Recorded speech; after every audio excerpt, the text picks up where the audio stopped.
पश्चिम Asia में बढ़ते तनाव के बीच प्रधानमंत्री नरेंद्र मोदी ने कतर के अमीर शेख तमीम बिन हमद अल थानी से फोन पर बातचीत की। इस बातचीत के दौरान उन्होंने ईद की शुभकामनाएं दी और साथ ही क्षेत्र में ऊर्जा ढांचे पर हो रहे हमलों को लेकर गंभीर चिंता जताई।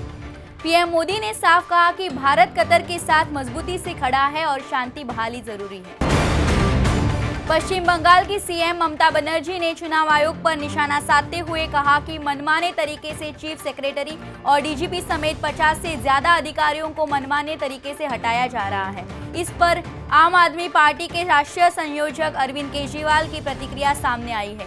उन्होंने कहा कि बीजेपी ने बेईमानी से चुनाव जीतने के लिए चुनाव आयोग को अपना हथियार बना लिया है, जो आज पश्चिम बंगाल में हो रहा है। यही दिल्ली के चुनाव में भी हुआ था। वोटर लिस्ट से नाम काटे गए, पुलिस प्रशासन ने बीजेपी को गुंडागर्दी शह दी और पूरा प्रशासन बीजेपी को जिताने में लगा। लोकतंत्र की धज्जियां उड़ाई गई। आज ममता दीदी भी लोकतंत्र को बचाने के लिए लड़ रही है। इस संघर्ष में हम उनके साथ हैं। पश्चिम बंगाल विधानसभा चुनाव के लिए भाजपा ने कैंडिडेट्स की दूसरी लिस्ट जारी कर दी है। इसमें 111 कैंडिडेट्स के नाम हैं। एक्ट्रेस रूपा गांगुली को भी टिकट दिया गया है। पार्टी ने सोमवार को 144 कैंडिडेट्स की लिस्ट जारी की थी। इसके पहले असम विधानसभा चुनाव के लिए भाजपा ने अपने कैंडिडेट्स की पहली लिस्ट जारी की थी। इसमें सीएम हिमंता बिस्वा शर्मा सहित 88 नाम है। हिमंता अपनी परंपरागत सीट जाकुलबारी से चुनाव लड़ेंगी। वे 7वीं बार इस सीट से चुनाव लड़ रहे हैं। छत्तीसगढ़ विधानसभा में धर्म स्वातंत्र्य विधेयक 2026 पास हो गया है। अवैध तरीके से धर्मांतरण कराने के मामलों में दोषी पाए जाने पर 7 से 10 साल तक की जेल और कम से कम 5 लाख रुपए जुर्माना लगाया जाएगा। यदि पीड़ित नाबालिग, महिला, अनुसूचित जाति, अनुसूचित जनजाति या अन्य पिछड़ा वर्ग से हो तो सजा बढ़कर 10 से 20 साल तक की जेल और न्यूनतम 10 लाख जुर्माना देना होगा। वहीं सामूहिक धर्मांतरण के मामलों में 10 साल से लेकर आजीवन कारावास होगी। कम से कम 25 लाख रुपए जुर्माना होगा। कानपुर में भीषण सड़क हादसे में 3 दोस्तों की मौत हो गई। तीनों बाइक से अंतिम संस्कार में शामिल होने जा रहे थे, तभी दूध से भरे टैंकर ने उन्हें पीछे से रौंद दिया। तीनों गाड़ी में फंसकर करीब 100 मीटर तक घसीटते चले गए।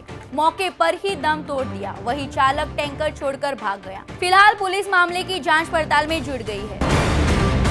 यूपी के गाजियाबाद स्थित कविनगर के महागुणपुरम सोसाइटी में गुरुवार को दिल दहला देने वाली घटना सामने आई है। ग्राउंड फ्लोर पर रहने वाले ज्योतिषाचार्य राजवीर चावला ने 13वीं मंजिल से कूदकर जान दे दी, जबकि फ्लैट के अंदर उनकी मां सतनाम कौर का शव मिला।